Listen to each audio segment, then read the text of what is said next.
जय हिंद विद्यार्थियों। आइए आज के इस कालखंड में हम बात करते हैं कक्षा 11वीं एनसीईआरटी अर्थशास्त्र के अंतर्गत इकाई प्रथम विकास नीतियां और अनुभव। विद्यार्थियों, कक्षा 10वीं के बाद जब आप 11वीं में आते हैं तो अर्थशास्त्र एक महत्वपूर्ण विषय होता है कला एवं वाणिज्य संकाय के विद्यार्थियों के लिए।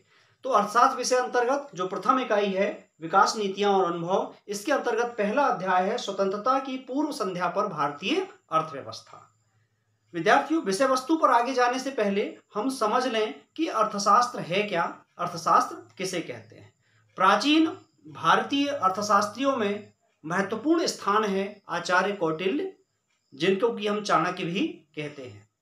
ईसा से 321 वर्ष पूर्व जबकि सम्राट चंद्रगुप्त मौर्य का शासन था, उनके मंत्री थे विष्णुगुप्त या चाणक्य, जिन्हें कि हम आचार्य कौटिल्य के नाम से भी जानते हैं।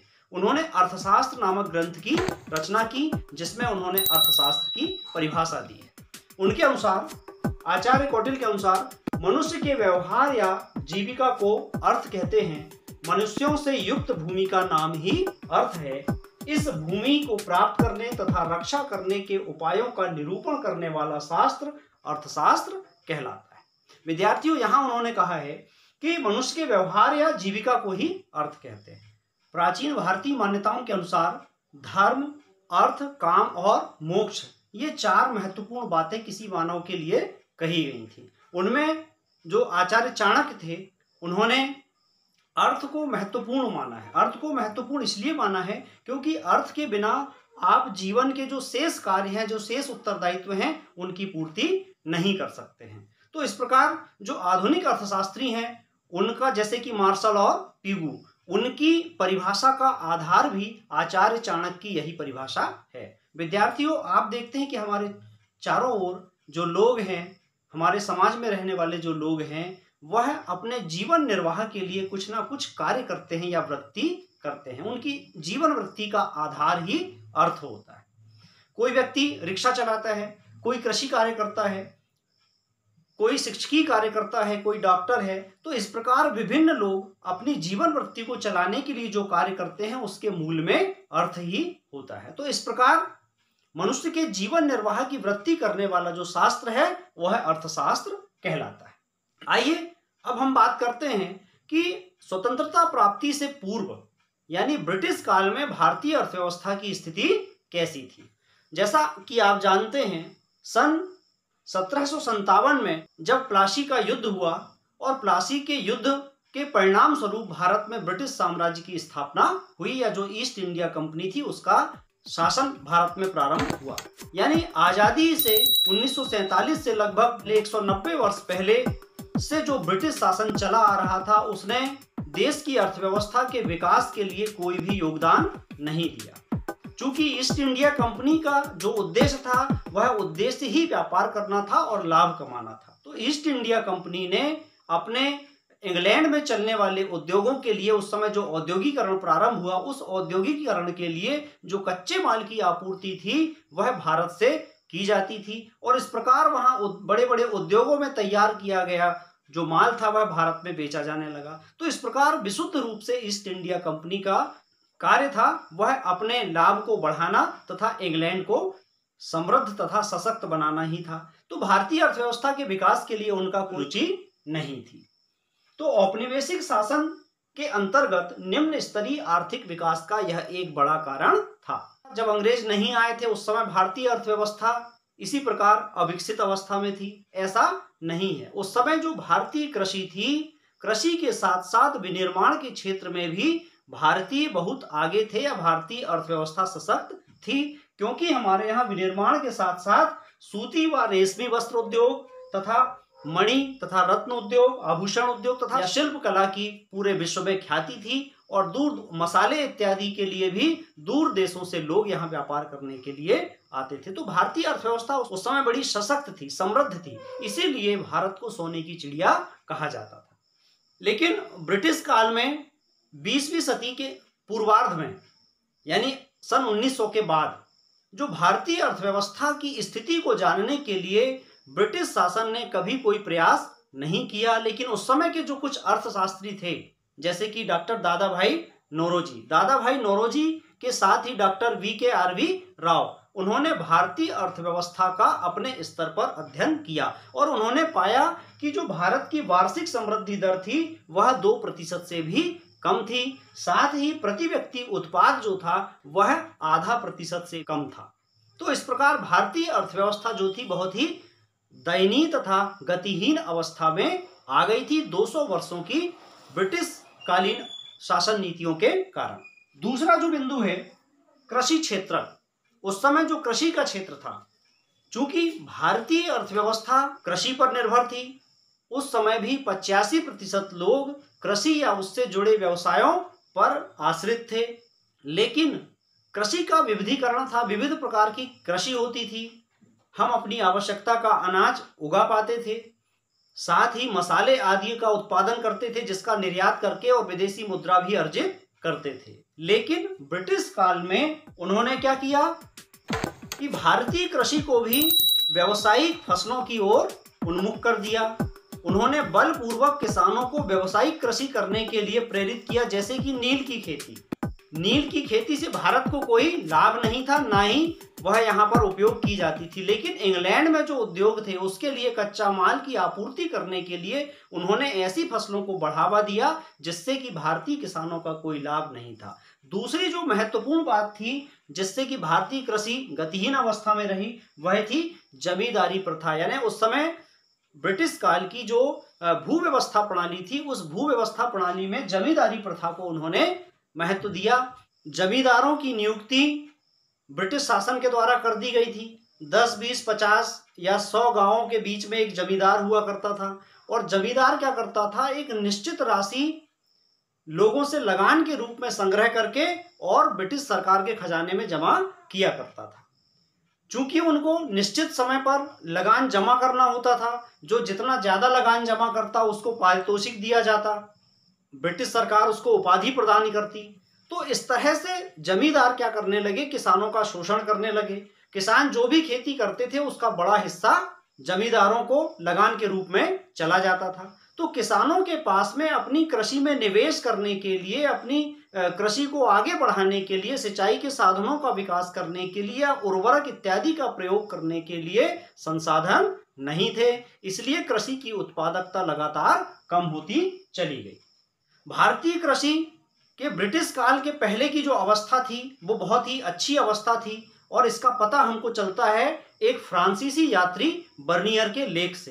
पूर्व ब्रिटिश काल में जो कृषि थी उसके बारे में फ्रांसीसी यात्री बर्नियर ने तत्कालीन बंगाल का वर्णन अपने शब्दों में किया है कि अपने 2 बार के भ्रमण के दौरान बंगाल के विषय में संग्रहित जानकारी के आधार पर मैं कह सकता हूं कि यह क्षेत्र मिस्र देश से कहीं अधिक समृद्ध है।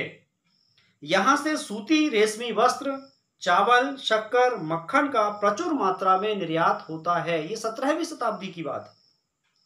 यहां अपने आंतरिक उपभोग के लिए भी गेहूं, सब्जियां, अनाज, मुर्गे मुर्गियां, बतख आदि का भरपूर उत्पादन होता है। यहां सूअरों के बड़े बड़े झुंड व भेड़ बकरियों के विशाल झुंड भी विद्यमान हैं। इस क्षेत्र में हर प्रकार की मछलियां प्रचुरता में उपलब्ध हैं। राजमहल से लेकर समुद्र तक अतीत में परिवहन तथा सिंचाई के लिए गंगा नदी से बहुत यत्न और श्रम पूर्वक काटकर बनाई गई नहरों का जाल सा बिछा हुआ है। तो ये फ्रांसीसी यात्री बर्नियर के शब्द हैं जो उन्होंने 17वीं शताब्दी में अपनी भारत यात्रा के दौरान अपने लेख में उन्होंने लिखा है। तो इससे हम कह सकते हैं कि ब्रिटिश काल के पूर्व भारतीय कृषि बहुत ही समृद्ध तथा विकसित अवस्था में थी। विविध प्रकार की कृषि के साथ ही विभिन्न प्रकार के जो उद्योग थे भारत में विकसित अवस्था में थे, इसीलिए भारत को सोने की चिड़िया कहा जाता था। लेकिन ब्रिटिश काल में जमींदारी प्रथा तथा भू व्यवस्था प्रणाली के दोषों के कारण तथा कृषि के लिए नवीन प्रौद्योगिकी तथा प्रेरणा के अभाव के कारण भारतीय कृषि जो है वह गतिहीनता की तरफ चली गई और कृषि की उत्पादकता लगातार गिरती गई।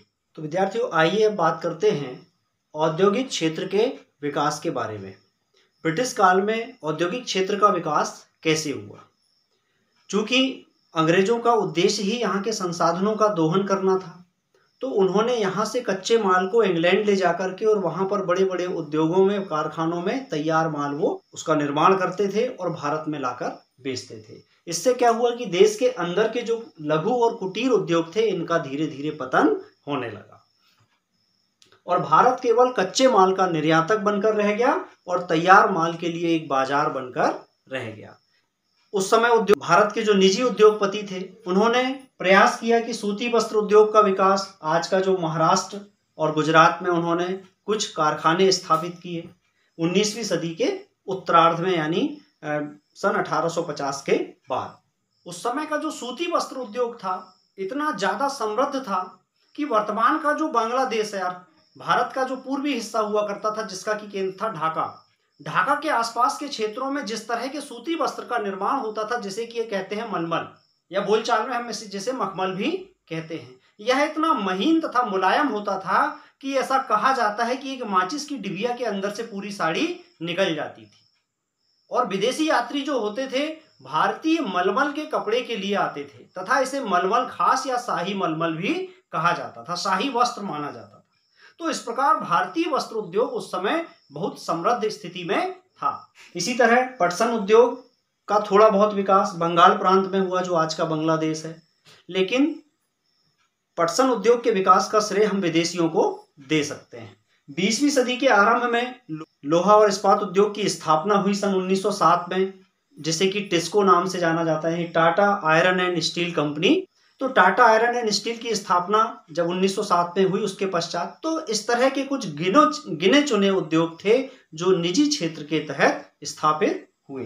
दूसरे विश्व युद्ध के बाद सीमेंट और कागज उद्योग भी देश में स्थापित हुआ, लेकिन देश के औद्योगिक विकास के लिए जिन पूंजीगत उद्योगों की आवश्यकता थी, अर्थात मशीनरी बनाने वाले जो उद्योग थे, जो अन्य प्रकार के उद्योगों में काम आने वाली मशीनरी है, इस तरह के उद्योगों को प्रोत्साहन नहीं दिया गया और इस तरह की जो मशीनें हैं इंग्लैंड से ही आयात की जाती रही।